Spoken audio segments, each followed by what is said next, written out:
இறந்ததுக்கு அப்புறம்ட்டு இல்லம்மா, ஆத்மாக்கு என்னைக்குமே அழிவு கிடையாது. ம். ஏன் ஆத்மாக்கு அழிவு கிடையாதுன்னா, இந்த உலகம் முழுவதுமே ஆத்மாவா தான் இருக்கு. இந்த உலகம் வேண்டாம், இந்த உலகத்துல இருக்கக்கூடிய எல்லாமே மாயே அப்படின்னு நம்ம ஆத்மா புரிந்து கொள்ளுதோ, அப்போ அது பரமாத்மா நிலையை அடைஞ்சிடும். அப்போ இந்த 7 ஜென்மம் சொல்லக்கூடியது வார்த்தைகளாக கிராமங்கள்ல பேசக்கூடிய ஒரு சொல்லா இருக்கே தவிர, வீட்டுல ஒரு நபர் இறந்து போயிட்டாங்க, அந்த நபரை நீங்க கொன்றாதானே நீங்க பயப்படணும். யாருக்குள்ளேயும் உயர்வு தாழ்வுங்கிறது ஆத்மால இருக்காது. இப்ப எனக்குள்ள இருக்க ஆத்மா உயர்ந்தது, உங்களுடைய ஆத்மா தாழ்ந்தது, இல்லைன்னா நமக்கு முன்னாடி இருக்க ஒரு பசுவோடைய உடம்புல இருக்கக்கூடிய ஆத்மா தாழ்ந்தது, ஏன் இது உயர்ந்தது அப்படிங்கறதெல்லாம் கிடையாது. ஆத்மால உயர்வு தாழ்வுங்கிறது கிடையவே கிடையாது.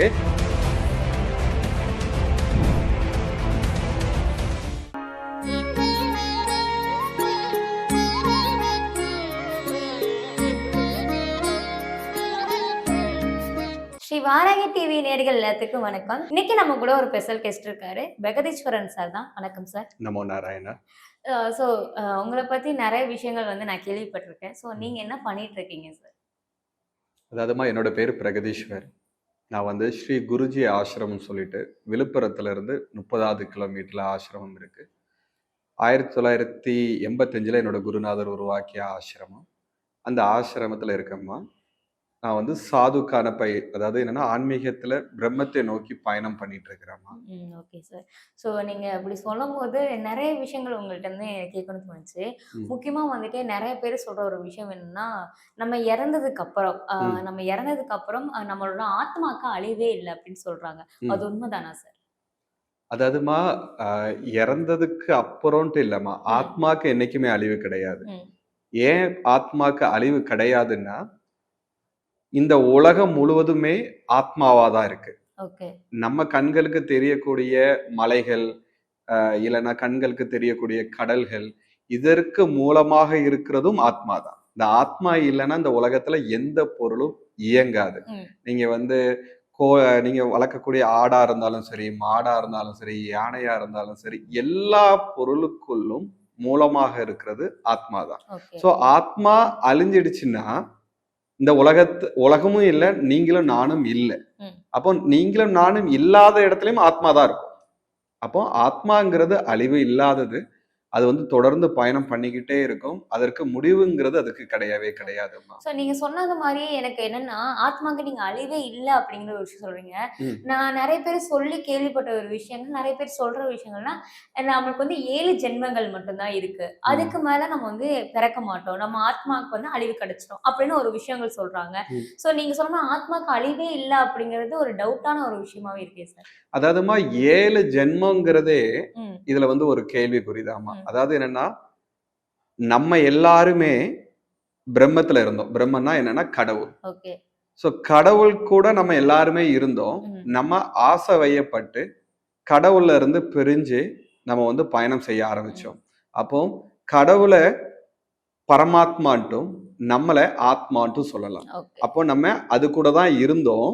ஆனா நம்ம ஆசை வயப்பட்டதுனால அதுல இருந்து பிரிந்து பயணத்தை மேற்கொண்டுட்டு இருக்கோம்.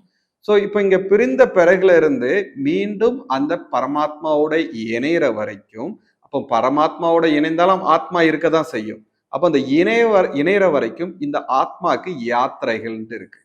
இது பல பரிணாமங்களை பெறுது. இந்த ஆத்மா நம்ம செடியா இருந்திருக்கலாம். செடியில இருந்து அந்த உணர்வுகள் எல்லாமே நம்ம பெற்ற பிறகு மிருகங்களா மாறி இருக்கலாம். மிருகங்கள்ல இருக்கும்போது நமக்கு உள்ள இருக்கக்கூடிய எல்லாத்தையும் நம்ம நிறைவு பெற்ற பிறகு மனிதனாக வந்திருக்கலாம். இப்படி ஒவ்வொரு ஆத்மா என்னென்ன நிலையில பக்குவம் போடுதோ அதற்கான பிறவிகள் நமக்கு கிடைச்சிட்டே இருக்கு. என்று இந்த உலகம் வேண்டாம், இந்த உலகத்துல இருக்கக்கூடிய எல்லாமே மாயே அப்படின்னு நம்ம ஆத்மா புரிந்து கொள்ளுதோ, அப்போ அது பரமாத்மா நிலையை அடைஞ்சிடும். அப்போ இந்த 7 ஜென்மம் சொல்லக்கூடியது வார்த்தைகளாக கிராமங்கள்ல பேசக்கூடிய ஒரு சொல்லா இருக்கே தவிர, ஆனால் நம்மளுடைய ஜென்மங்கள் கோடி ஜென்மங்களா இருக்கலாம். நீங்க கேட்டுட்டு இருக்க இன்டர்வியூ நீங்க எடுத்துட்டு இருக்கிறவங்க பல கோடி முறைகள் நீங்க இந்த பிரபஞ்சத்துல நீங்க பிறந்திருக்கலாம். பேசிட்டு இருக்க நானும் பல கோடி முறைகள் பிறந்திருக்கலாம். ஒரு நொடியில் நாம் முக்தியும் பெறலாம். அந்த பரமாத்மாவுடன் ஐக்கியமும் ஆகலாம். ஸோ இந்த யாத்திரையை வந்து 7க்குள்ள பிரிக்கிறதுங்கிறது வாய்ப்பு இல்லைம்மா. Okay sir. ஸோ ஆத்மா அப்படிங்கிறது இப்போ ஒருத்தவங்க இறந்திருக்காங்க அப்படின்னா, ம். எவ்வளோ நாள் வந்து நம்ம அந்த ஆத்மாங்கிறது நமக்குள்ள சுத்தி இருக்கும் சார்? இல்ல வந்துட்டு இறந்த அந்த 7 நிமிஷம் கழிச்சு வந்துட்டு அந்த ஆத்மா நம்மள விட்டு பிரிஞ்சிருமா சார்? அதாவதுமா, அதற்கு மீண்டும் ஒரு பிறவி குடுப்பது வரைக்கும் அது எந்த சொந்த பந்தங்களுடன் வாழ்ந்ததோ ம். அது கூட இருக்கிறதுக்கு தான் ஆசைப்படும். ம். இப்போ ஒரு ஒரு ஒரு மனிதர் தவறிட்டாரு. அவருடைய மனைவி இருக்கிறாங்க, அவருடைய குழந்தைகள் இருக்காங்க, அவங்க அம்மா இருக்கிறாங்க, எல்லாருமே இருக்கிறாங்க. அப்படி இருக்கும்போது, அவருக்கு இந்த உடம்புல இருந்து பழகி அவருக்குன்னு ஒரு சொந்தங்கள், ஒரு பிம்பங்கள் இருக்கு. ஸோ இந்த பிம்பங்கள் உடையணும்னா, அது இன்னொரு கருவுல போயிட்டு அந்த ஆத்மா உட்கார்ந்து பிறப்பை பெறும் வரைக்கும் கண்டிப்பாக அந்த நினைவுகளுடன் அந்த ஆத்மா அந்த குடும்பம் சார்ந்து பயணத்துல தான் இருக்குமே தவிர, அது வந்து மீண்டும் பிறக்காத வரைக்கும் அதற்குடைய பயணம் இப்படிதாம்மா இருக்கும். Okay sir.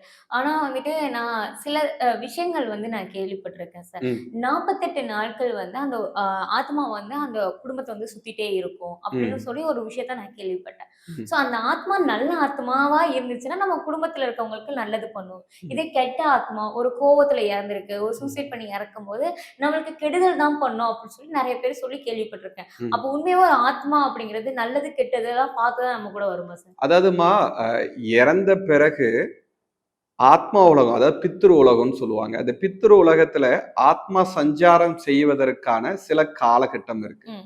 அப்போ ஒரு மண்டலம் சொல்றாங்க. ஒரு மண்டலம்னா 48 நாளும் வைத்துக் கொள்ளலாம், 46 நாளும் வைத்துக் கொள்ளலாம், 52 நாளும் வைத்துக் கொள்ளலாம். ஆனா இந்த கால கணக்கு அந்த பித்ரு உலகத்திற்கான காலக்கணக்கு. இந்த கால கணக்கு வரைக்கும் ஒரு ஆத்மா இறந்த பிறகு, குடும்பத்தை சுத்தி வந்துட்ட பிறகு, அதோடைய கர்ம வினைகளை முடிவு செய்வது வந்து 48 நாளுக்கு பிறகுதான் முடிவு செய்யப்படும். ம். அப்போ அந்த 48 நாள்களுக்கு வரைக்கும் அது குடும்பத்தோட இருக்கும். மீண்டும் அது கர்ம வினைகளை முடிவு செய்யப்பட்ட பிறகு மீண்டும் அது குடும்பத்தோடும் வந்துட்டு இருக்கலாம், பித்ரு உலகத்திலையும் ஓகே. சஞ்சாரம் ம். செய்யலாம். ம். அப்போ இந்த 48 நாளை தவிர்த்து மீண்டும் இங்க வந்து பயணம் பண்ணுவதற்கான வாய்ப்புகள் அந்த ஆத்மாக்கு இருக்கு. சரி, இப்ப அது வந்து கெட்ட ஆத்மாவா, நல்ல ஆத்மாவா, என் குடும்பத்துல இருந்தா என்ன வந்து பழி தீர்த்துறாதான்ட்டேன்னா, நீங்க அந்த ஆத்மாக்கு துன்பம் கொடுத்திருந்தா உங்களுக்கு கண்டிப்பாக அந்த பயம் வருவது இயற்கை. நான் அந்த ஆத்மா இறந்ததுக்கு காரணம் நான் இல்ல. அப்படிங்கும்போது ஏன் பயப்படணும்? இப்போ வீட்ல ஒரு ஒரு ஒரு ஒரு ஒரு ஒரு நபர் இறந்து போயிட்டாங்க. அந்த நபர நீங்க கொன்றா தானே நீங்க பயப்படணும். கொல்லல. அப்ப எதுக்கு நீங்க பயப்படணும்? அப்போ சரீரத்தை விட்ட பிறகு இப்ப மனுஷன் இப்ப நம்ம இன்டர்வியூ குடுத்துட்டு இருக்கிறோம். குடுக்கும்போது இத கேமராமேன் கேமரா எடுத்துட்டு இருக்காரு. இதே மாரி தான் ஒவ்வொரு மனிதர்களுக்குள்ளயும் நெறைய மனிதர்கள் நம்மள சுத்தி இருப்பது போல, ஆத்மாவும் நம்ம சுத்தி இருக்கும். ம். ஆனா அது அதோட குணத்த பொறுத்து முடிவு செய்யப்படுது. ஆனா அதற்கும் நமக்கும் உள்ள தொடர்ப பொறுத்து தான் முடிவு செய்யப்படுதே தவிர, நீங்க வந்து இறந்து போனவங்க நல்லவங்களா, கெட்டவங்களான்னு முடிவு பண்றதுக்கு நீங்க கடவுள் கிடையாதுல்லம்மா. சார் நீங்க சொல்ற பார்த்தா வந்துட்டு, நம்மளுக்கூட இருக்க பயங்கள் தான் வந்துட்டு வெளிப்படுது அப்படின்னு சொல்றீங்க. ம், ஆனா, சில பேருக்கு இந்த பேய் புடிக்கிறது, இப்ப ம். வேற ஒருத்தவங்க ஃபேமிலில வந்து இறந்திருப்பாங்க. அத வந்து அவங்க பக்கத்திலேயோ, இல்ல வந்து அந்த போற வழியிலயோ யாரோ இறந்திருக்காங்க. அது சின்ன வயசா இருக்காங்க அப்படின்னா, வேற ஒரு உடம்புக்குள்ள வந்து அந்த ஆத்மா போயிருச்சு அப்படின்னு சொல்றாங்க. ஸோ ம். அப்ப சம்மந்தமே இல்லாம வேற ஒரு நபர் மேல போகுறதுக்கு காரணங்கள் என்ன சார்? அதாவதுமா, இப்போ ஒரு 1,00,00,000 மக்கள் இருக்காங்கன்னு வச்சுக்கங்களேன். அந்த 1,00,00,000 மக்கள்ல அரிதிலும் ஒரு நபருக்கான உடம்புக்குள்ள தான் ஆத்மா போகக்கூடிய உடம்புவாக ம். இருக்கும். நீங்க நினைச்சுக்கலாம், இந்த தெருவுல ஒருத்தவங்க உடம்புல ஆவி வந்தது, அடுத்த தெருவுல ஒரு உடம்புல ஆவி வந்தது, அப்படிங்கிற மாதிரிலாம் ஆவியால எல்லார் உடம்புக்குள்ளயும் புகுற முடியாது. ம். இப்போ உங்க பேரு என்னம்மா? துர்கா சார். துர்கா அம்மா வந்து இந்த உடம்புக்குள்ள குடியிருக்கீங்க. ம். திடீர்னு நான் அந்த உடம்புக்குள்ள நான் போக முடியுமா? முடியாது சார். ஏன்னா ஆல்ரெடி துர்கா அங்க இருக்காங்க. ம். அப்ப அங்க ஒரு ஆத்மா இருக்கு. அப்ப அந்த ஆத்மா எனக்கு வழி விட்டா தான் நான் வந்து உள்ள போக முடியும். ம். அப்ப உங்க ஆத்மா பலமா இருந்தா நான் எப்படி உள்ளுக்குள்ள வர முடியும்? சார் இப்ப எங்களுக்கு அதுதான் சார். இப்ப எங்களுக்கு என்ன டவுட் அப்டின்னா, ம். இப்ப நீங்க ஆத்மா அப்படிங்கிற ஒரு விஷயங்கள் வந்துட்டு இன்னொருத்தவங்களோட உடம்புக்குள்ள போகும்போது, ம். இந்த நெறைய பேர் இதுதான் சொல்றாங்க. என்னன்னா, என்னோட ஆத்மா வந்து வீக்கா இருக்கு. ம். என்ன எல்லாமே அக்செப்ட் பண்ணிக்குது அப்படிங்கிறது. இது எப்படி சார் நாங்க கண்டுபிடிக்கிறது? அதாவதுமா, புரிஞ்சுக்கிடுங்க. ஆத்மாங்கிறது வீக்கே ஆகாது. ஆ. அது வந்து எப்படின்னு கேட்டீங்கன்னா, பரமாத்மா. அதாவது வந்து என்னன்னா, நமக்குள்ள இருக்கக்கூடிய ஆத்மா பிரம்மம். அது யாருக்குமே வீக் ஆகாது. அதே மாதிரி யாருக்குள்ளயும் உயர்வு தாழ்வுங்கிறது ஆத்மால இருக்காது. இப்ப எனக்குள்ள இருக்க ஆத்மா உயர்ந்தது, உங்களுடைய ஆத்மா தாழ்ந்தது, இல்லைன்னா நமக்கு முன்னாடி இருக்க ஒரு பசுவோடைய உடம்புல இருக்கக்கூடிய ஆத்மா வந்து தாழ்ந்தது, ஏன் இது உயர்ந்தது அப்படிங்கிறதெல்லாம் கிடையாது. ஆத்மால உயர்வு தாழ்வுங்கிறது கிடையவே கிடையாது. ஆனா நம்மளுடைய மனதுல இருக்கக்கூடிய பிம்பங்கள்ல உயர்வு தாழ்வு நம்மளால உருவாக்க முடியும். இப்ப இந்த மாதிரி மனிதர்கள் நான் வந்து என் ஆத்மா வீக்கா இருக்கு, அதனால அவங்க ஆத்மா வீக்கா இல்ல, அவங்க புத்தி வீக்கா இருக்கு, அவங்க மனம் வீக்கா இருக்கு. அதனால அவர்களுக்குள்ள வருவதற்கான வாய்ப்புகள் இருப்பதாக அவர்களே கற்பனை பண்ணி, ஏன்னா வராமலே இருக்கலாம், இவர்களே கற்பனை பண்ணி. இப்போ நீங்க சொன்னீங்க நடந்து போகும்போது சில நேரங்களில் யாராவது இறந்த வீட்டை பார்க்கும்போது அங்க வந்து ஆவி வந்த மாதிரி அவர்கள் நடந்து கொள்வாங்க அப்படின்னு. சில நேரங்களில் நம்மளுடைய பிம்பங்கள் ஒரு மனிதர்களை பார்த்து கண்ணு முன்னாடி வாழ்ந்த ஒருத்தவங்க இறந்த பிறகு அவர்களுடைய சிந்தனை நமக்கு அதிகமாக வர வாய்ப்பு இருக்கு. அப்போ அந்த சிந்தனையோட வாய்ப்புனால அவர்கள் செய்த செயல்களை வெளிப்படுவதற்கான வாய்ப்புகளும் இருக்கு. இப்ப நான் உங்க கூட நான் பழகிட்டு இருக்கேன்னா, துர்க்கம்மா காலையில என்ன பண்ணுவாங்க, டீ எத்தனை மணிக்கு குடிப்பாங்க, பேப்பர் எத்தனை மணிக்கு படிப்பாங்க, வெளியே எப்போ சுத்த போவாங்க, இது எல்லாமே தெரிஞ்சிருக்கு. அப்போ நீங்க இல்லாத ஒரு காலத்துல இருக்கும்போது உங்களுடைய வாழ்ந்த இடம் இருந்த இடத்த எனக்கு பார்க்கும்போது தானாக அந்த நினைவு எனக்குள்ள வரும்.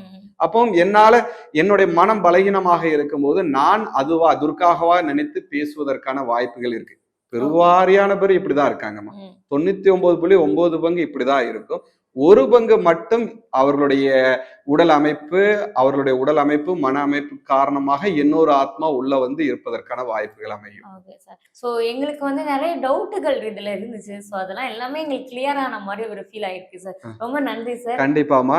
இன்னும் நிறைய கேள்விகள் இந்த பதிவுகளை பார்த்து வரும்போது நம்ம அடுத்த பதிவுகள்ல அவரோட கேள்விகளுக்கு பதில் கொடுப்போம். நம்ம ரொம்ப சந்திப்போம். அற்புதமான கேள்விகளை கொடுத்தீங்க. ரொம்ப ரொம்ப நன்றி. நமோ நாராயணன்.